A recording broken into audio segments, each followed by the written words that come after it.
Hi, my name is Marilyn Schow. I'm the wife of John Schow, my dear and departed husband. John and I moved to Salt Lake City in the summer of 1951. And I swear the first day we were here, the very first day we were here, John discovered Zion's bookstore and bought a book of poetry. And we were very happy, since John and I were both book lovers, to have found this bookstore right in the middle of town.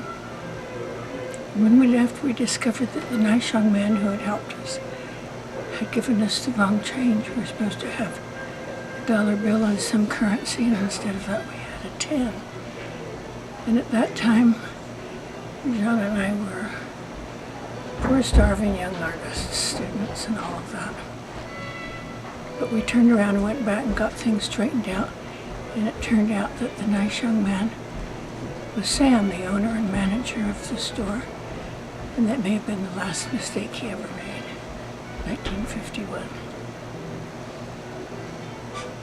Anyway, so we got into a nice conversation with Sam, got to know him, discovered that we all lived in the same apartment house, which made it even more delightful to have a friend so close.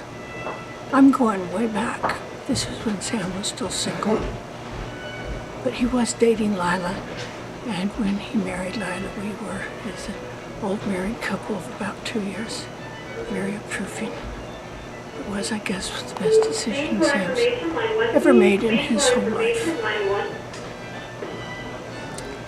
I remember going to Sam's 30th birthday party, held in the apartment house. Sam could throw a pretty good party. It was wild and wonderful.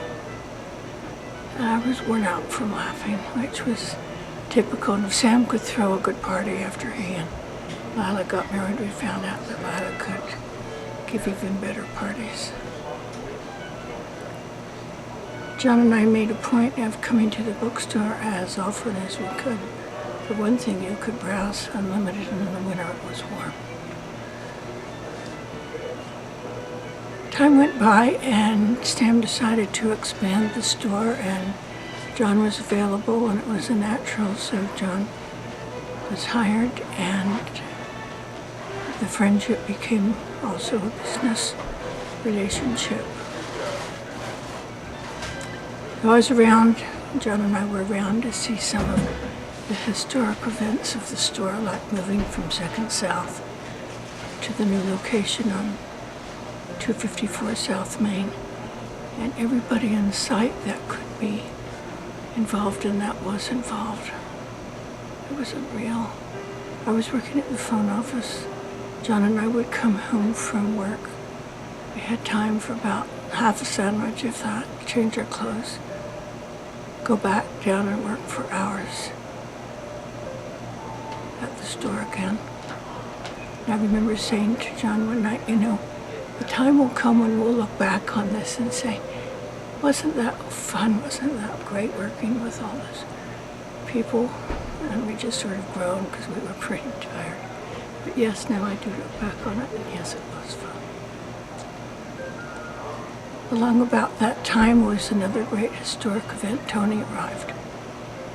I was going through some old papers the other night and ran across an old calendar that John and I used to get, those Museum of Modern Art calendars with a page for every week and large spaces for each day so you could write in it.